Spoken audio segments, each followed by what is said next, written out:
हरे कृष्णा। हमारे भागवत प्रभाव में आपका स्वागत है और हम चर्चा कर रहे हैं छठे स्कंद के दूसरे अध्याय में और हमारी कथा चल रही है अजामिल प्रसंग।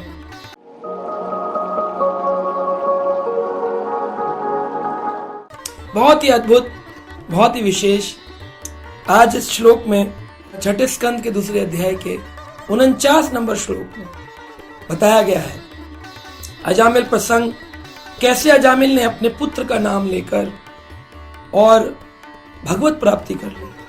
कई बार लोग सोचते हैं ये तो बड़ा सरल है, पूरा जीवन पाप करो, अंत में एक बार बोलो हरे कृष्ण जय श्री राम गोविंदा राम राम और आपको धाम मिल जाएगा।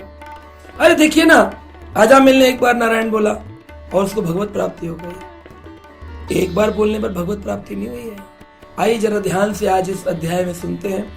49 श्लोक में कहा गया है म्रिय मानो हरेर नाम ग्रानान पुत्र उपचारितम अजामिलो अपि अगात धाम किम उत श्रद्धाय गृणान। श्रद्धाया गृणान। अब अजामिल ने जो नाम लिया वो भगवान का नहीं लिया, वो उसने अनजाने में पुत्र का लिया। लेकिन भगवान के नाम का एक संपुट होता है, कंप्लीटनेस, कि जब भी भगवान का नाम लिया जाता है भगवान को लगता है मेरा ही नाम लिया जा रहा है। जैसे आपका नाम है सुरेश और आप भीड़ में जा रहे हैं, दूसरे का भी नाम सुरेश हो सकता है, लेकिन जब बुलाए सुरेश तो आप भी पलट कर देखें किसने मुझे बुलाया, क्यों आपका तो नहीं बुलाया, उसने तो अपने भाई को बुलाया, अपने पति को बुलाया, किसी और को बुलाया, अपने एम्प्लॉय को बुलाया, लेकिन आपको तो नहीं बुलाया, पूरा नाम भी नहीं बोला। आपने क्यों पलट कर देखा? आप कहेंगे वो मेरा नाम है ना इसलिए। तो गोविंद किसका नाम है? कृष्ण किसका नाम है? नारायण किसका नाम है? आप भले ही अपने बच्चे का नाम रख लो, लेकिन संपुट ऐसा है, कंप्लीटनेस, कि भगवान का नाम भगवान में जाकर के समा जाता है। इसलिए अपने बच्चों के नाम भगवान के नाम पर रखने चाहिए। जितनी बार श्रद्धाया ग्रहण आप उनको श्रद्धा से ग्रहण करेंगे, पुकारेंगे, उतनी बार आपका जिह्वा की शुद्धि होगी और साथ साथ जो अपने कर्म के संचित बीज हैं, जिनके कर्म फल रूपी दुख आपके जीवन में आने हैं, उस सब का विनाश होगा। कूटम बीजम फलोन्मुखम। जितने भी आपने कर्म के बीज लगाए, पौधे बने, पेड़ बने और वो अचानक से फल बनकर टपकते हैं। जब कभी फल गिरता है बोलते हैं फल गिर रहा है, किसने ये बीज लगाया? बोले हमारे दादा ने लगाया। पता नहीं कौन से जन्म में आपने कर्म का बीज लगाया, पौधा बना, पेड़ बना। बीज को नष्ट कर सकते हो, पौधे को नष्ट कर सकते हो, पेड़ जन बन जाए काटना बहुत मुश्किल है और फल टपकेगा ही टपकेगा, पेड़ है तो अगर हमने कर्म का बीज लगाया है तो आज जीवन में अचानक से फल कभी भी गिर सकता है। सुख दुख फल गिर रहा है, जाएगा कैसे? अनजाने में अगर जो भगवान का नाम ले लिया उससे भगवत प्राप्ति तो नहीं होगी, लेकिन नर्क जाना कैंसिल, नर्क जाना कैंसिल। तो आपने देखा अजामिल प्रसंग में यमदूत चले गए और विष्णुदूत भी चले गए, ना तो धाम को गया ना वो नर्क को गया, नर्क से बच गया। चेतना वापस आई, हरिद्वार गया और वहां जाके अकिंचन यानी किंचित मात्र भी किसी और चीज का चिंतन नहीं किया, ठाकुर जी का चिंतन किया, भगवान कृष्ण के नाम का चिंतन किया। गंगा के तट पर हरि स्मरण करके हरि की प्राप्ति करी।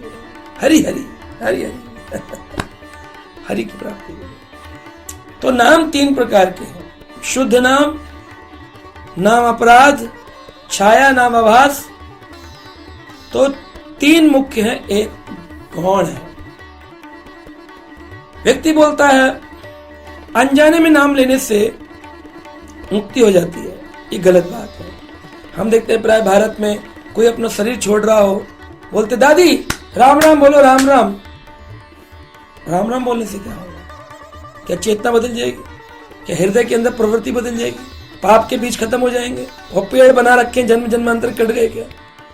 उसके लिए तो निरंतर नाम बोलना पड़ेगा। धीरे धीरे, बहुत मोटा पेड़ है, आरी से धीरे धीरे धीरे धीरे धीरे धीरे धीरे धीरे कटता है, एकदम से नहीं गिरता।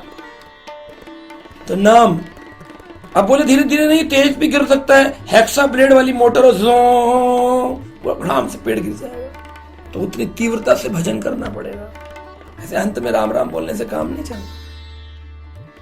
तो उस व्यक्ति को इस प्रकार से अंत में राम राम इतनी मदद करेगा, नरक नहीं जाओगे, नरक से मुक्ति हो गई, लेकिन पृथ्वी पर पुनर्जन्म होगा, फिर जन्म मृत्यु चक्र रहेंगे, संचित कर्मों के फल के बीच मिलेंगे। तो पाप भी ना मिले, पुण्य भी ना मिले, जन्म भी ना मिले, मृत्यु भी ना मिले, सारा केस फाइल ही खत्म हो जाए, उसके लिए नाम ध्यान पूर्वक। तो नाम जब अनजाने में लेते हैं उसे कहते हैं छाया नामाभास।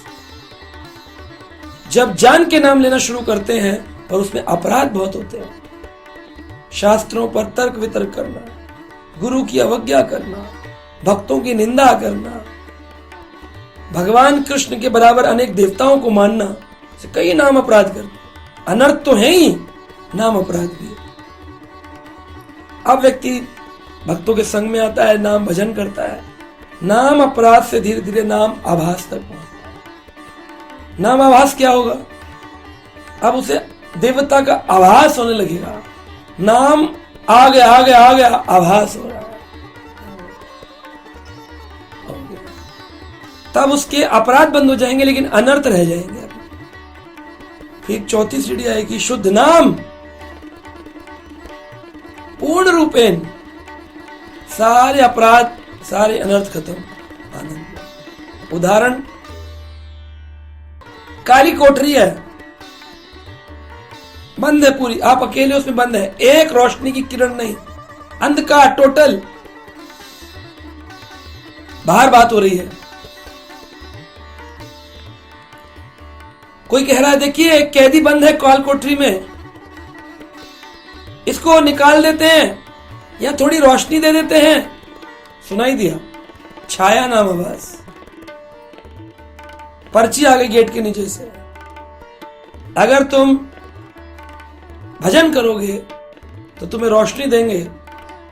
उसने भजन शुरू किया, रोशनी नहीं आई, भजन शुरू किया, नौकरी नहीं, भजन शुरू किया, रोशनी नहीं आई, भजन शुरू किया, रोशनी नहीं आई, भजन कर रहा है, रोशनी नहीं आई, भजन कर रहा है, रोशनी नहीं आ रही।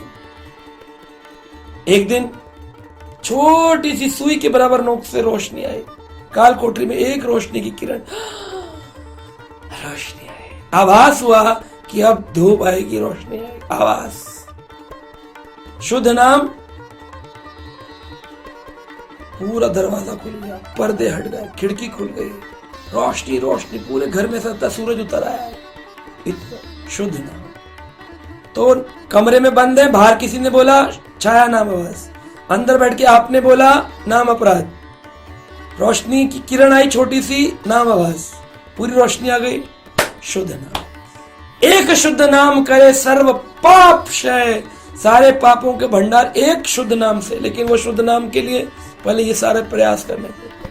तो अजामिल ने नरक से मुक्ति पाई छाया नाम आभास के माध्यम से, और नाम अपराध से भजन प्रारंभ किया, और फिर जब घर का त्याग करके हरिद्वार गए तो नाम आभास मिला, बाद में शुद्ध नाम मिला, और फिर धाम मिला। तो ये प्रक्रिया होती है। तो कंफ्यूज नहीं होना चाहिए कि अंत में बोल लेंगे अजामिल भी तो हो गया था।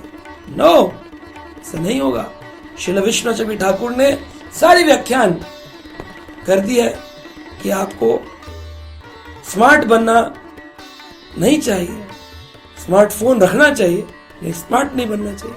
ज्यादा स्मार्ट बनेंगे फंस जाएंगे। पूरा जीवन प्रिपेयर करो ताकि अंत नारायण स्मृति, अंत में नारायण की स्मृति।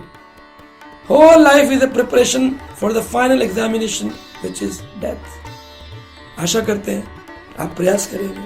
और अगले एपिसोड में हम चर्चा करेंगे यमदूत जब यमराज के पास पहुंचे और उन्होंने पहली बार जब विष्णु दूतों को देखा, 4 हाथ वाले, तो मन में प्रश्न उठा, इतने सुंदर ये लोग कौन है? तो यमराज से उन्होंने पूछा, आज पहली बार हमारी जान बच गई है, जैसे तैसे प्राण बचा के आए, मर गए होते। यमराज बोले कहां चले गए थे? बोले वो आदमी लेने गए थे अजाम। बोले वो तो कृष्ण भक्त है। बोले भक्त कहां था? पापी था। तो चर्चा हुई किसको लाना है किसको नहीं लाना है। तो पूरी लिस्ट बताएंगे अगले एपिसोड में कि हमारा क्या होगा। हरे कृष्ण.